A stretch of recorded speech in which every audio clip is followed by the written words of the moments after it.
This is one part of a 3-part collaboration with HMK and Commonwealth Realm. Be sure to check out their videos afterwards. Breath of the Wild's amazing, simple as.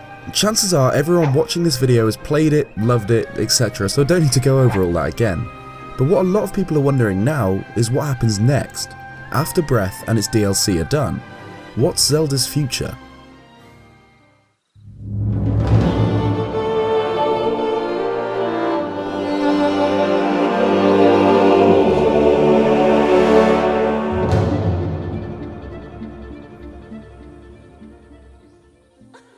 Obviously we've still got DLC Pack 2 to go before Breath of the Wild is finally put to rest, an expansion we're all desperately still waiting on information on.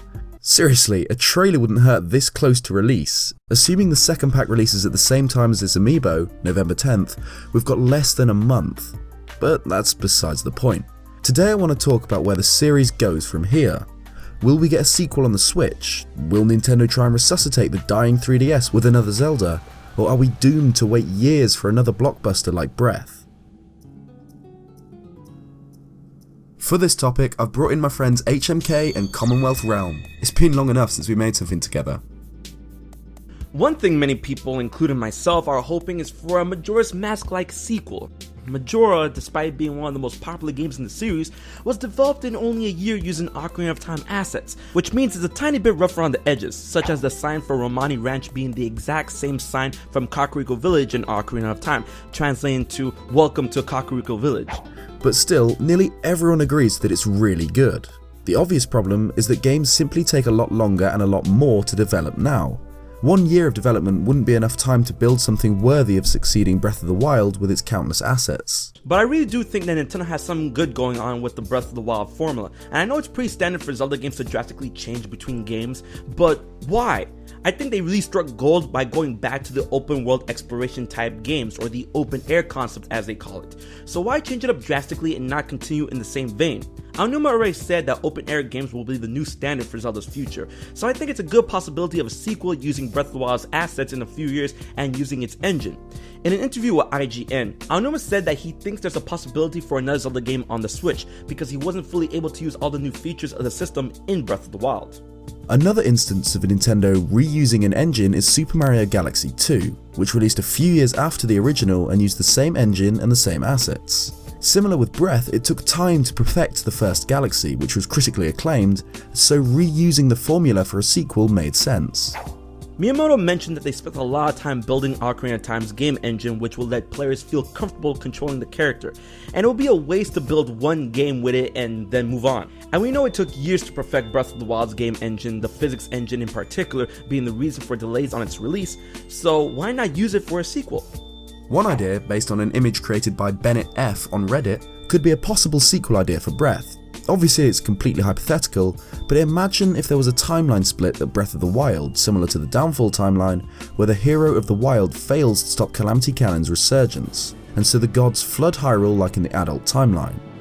Then, a few hundred years later, we get a Wind Waker style Zelda set in the huge world of Breath, but flooded so only Breath of the Wild's mountainous areas remain as islands. I mean, I'm obviously just fanboying here, since Wind Waker and Breath of the Wild are by far my favourite Zelda games, but it's just an idea to illustrate the things that could be done with the Breath of the Wild engine and world in order to create a fulfilling sequel or prequel. Like, there's no chance of something as simple as flooding Hyrule happening, and obviously, as it is, it wouldn't create a great sequel, but it's ideas like this, using the same engine, that could lead to a follow-up game sometime in the next few years. But one thing I hope IG Aonuma and the Zelda team do is come back to, well, some of the Zelda tropes. Right, before you burn me alive, I love Breath of the Wild, but I think one of my least favourite things about it is the underwhelming story, which is a side effect of the emphasis on exploration and the lack of structure. I think that it would be a better game with a stronger story, so perhaps a more structured sequel could be a possibility? Nintendo's obviously still pushing the 3DS, with some big titles like Metroid Samus Returns coming to recently, and even the new 2DS XL. The last 3DS Zelda that we got, not including Triforce Heroes, which obviously doesn't count. A curse robbed me of my gift, my namesake, my style. My dad's pretty beaten up about it. Not that I blame him. Who wants to see the royal heiress in a onesie? was A Link Between Worlds, which had a strong story for a 2D game and brilliant traditional Zelda dungeons which could be completed in any order. Perhaps, since Aonuma wants to continue with open-air games, we'll see 3D sequels following this new Zelda formula, with the major focus being exploration on the Switch, and 2D, more traditional Zeldas to accompany them on the 3DS and future similar devices. But Aonuma has also said that he might try to create a multiplayer experience based on Breath of the Wild in the future. How this will work we don't know, but if it does happen it'll be interesting to say the least. Speaking of multiplayer Zelda, the Wall Street Journal have reported that Nintendo are working on a mobile Zelda game meant to drop sometime in 2018. Hopefully we don't just get a minigame, card game or something else, or a real Zelda experience on mobile, like Super Mario Run, which is Mario adopted for the smartphone. 2D top-down Zelda could work if the controls are clever enough.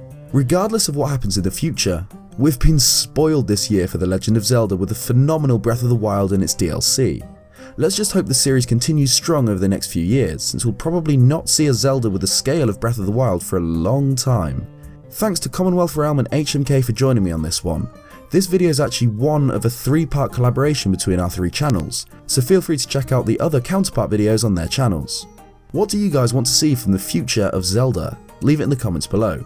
Thanks for watching this video. If you liked it, please leave a like, and if you haven't already, consider subscribing. Cheers guys, and I'll see you next time.